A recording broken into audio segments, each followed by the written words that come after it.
आणि आता पाहणार आहोत सविस्तर बातमीपत्र। बीडच्या कृषी महोत्सवामध्ये सरकारी अधिकारी आणि कर्मचाऱ्यांनी अक्षरशः धिंगाणा घातल्याचा व्हिडिओ समोर आलेला आहे। दिवसा कृषी महोत्सव भरवलेल्या मंडपात रात्री ऑर्केस्ट्राचं आयोजन करण्यात आलेलं होतं आणि ऑर्केस्ट्रात अधिकारी आणि कर्मचारी बेधुंद होऊन नाचताना दिसले। या अधिकाऱ्यांनी लाज सोडल्याचं देखील चित्र या व्हिडिओच्या माध्यमातून पाहायला मिळतंय। तर यावेळेला आत्माचे प्रकल्प संचालक सुभाष साळवे यांनी तोंडात फूल घेऊन आय्याश माणसासारखे अंगविक्षेप केलेले होते आणि तालुका अधिकाऱ्यांचं अभय वळकुते यांनी देखील लाच सोडलेली पाहायला मिळाली। दारुड्यासारखी त्यांनी पाण्याची बाटली डोक्यावर घेऊन ते नाचताना या व्हिडिओमध्ये पाहायला मिळतात। मुख्य बाब म्हणजे या ऑर्केस्ट्राचं आयोजन करण्याची परवानगी कुणी दिली असा सवाल उपस्थित केला जातोय।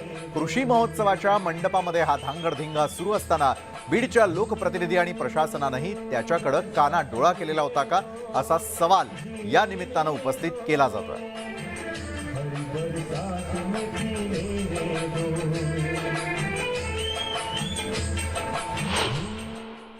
खरं तर हे शेतकऱ्यासाठी निंदनीय गोष्ट आहे, शेतकऱ्यासाठी लाजिरवाणी गोष्ट आहे की असे अधिकारी हे शेतकऱ्याचे मार्गदर्शक आहेत। आम्ही या घटनेचा निषेध करतो आणि जर अशा पद्धतीचे कृषी महोत्सव राज्यामध्ये आणि बीड जिल्ह्यामध्ये होणार असतील तर शेतकऱ्याचं लेकरू आणि शेतकरी कामगार पक्षाचे कार्यकर्ते रुग्ण हातामध्ये घेऊन अशा फालतू अधिकाऱ्यांना, अशा अजबाबदार अधिकाऱ्यांना आम्ही जॉब विचारल्याशिवाय राहणार नाहीत।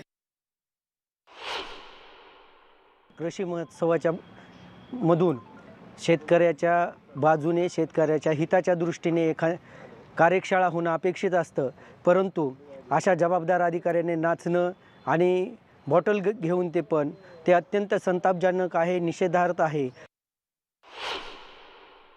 शेतकऱ्यांच्या नावावर कार्यक्रम घ्यायचे आणि असे उपक्रम अधिकाऱ्यांनी राबवायचे याला पाठीशी कोणी घालत नाही। तर म्हणजे आमचे पालकमंत्री माननीय अतुलजी सावे साहेब, सरकार या प्रश्नाची गंभीर दखल घेईल। कोल्हापुरातल्या अंबाबाईच्या मूर्ती संवर्धनावरून पुन्हा एकदा वादंग निर्माण झालेला आहे। मूर्तीला इजा पोहोचत असल्यानं पाहणी करण्याची मागणी देवस्थान समितीनं पुरातत्व विभागाकडे केलेली आहे। पाहूयात आमचा हा रिपोर्ट।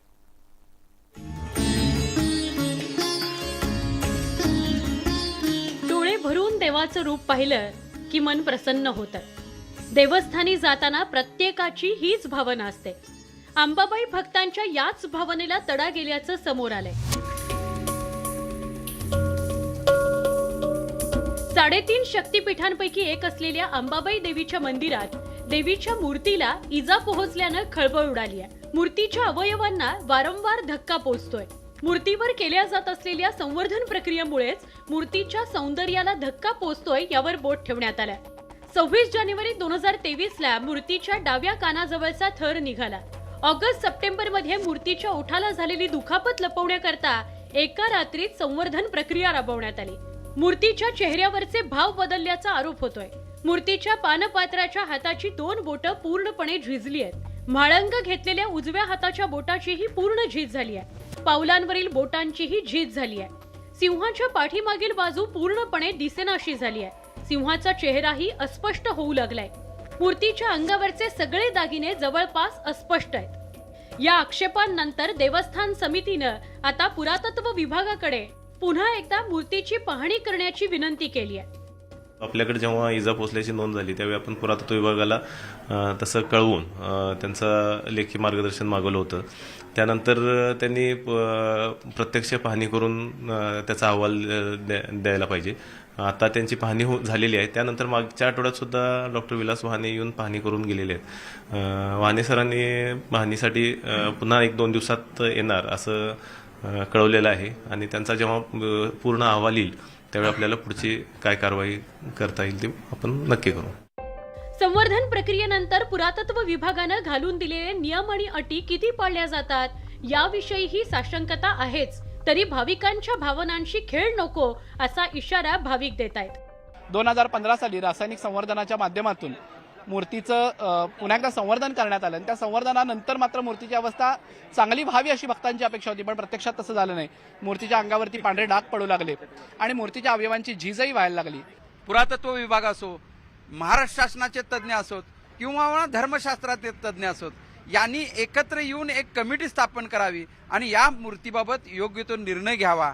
केलेला वज्रलेप निघालेला आहे त्या संदर्भात त्वरित एक समिती नेमून पुन्हा वज्रलेप करून ज्या आमच्या श्रद्धा आहेत त्या श्रद्धांना तडा जाऊ नये याची दक्षता घ्यावी.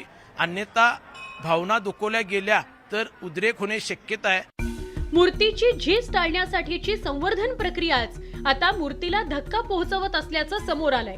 अंबाबाई ही कोट्यवधी भाविकांचं श्रद्धास्थान असल्यानं हा विषय गांभीर्यानं घेण्याची गरज आहे. देवस्थान समिती, पुरातत्व विभागानं समिती नेमून एक अंतिम तोडगा काढावा अशी अपेक्षा आहे. कोल्हापूरहून ज्ञानेश्वर चाळोखेसह ब्युरो रिपोर्ट, न्यूज 18 लोकमत.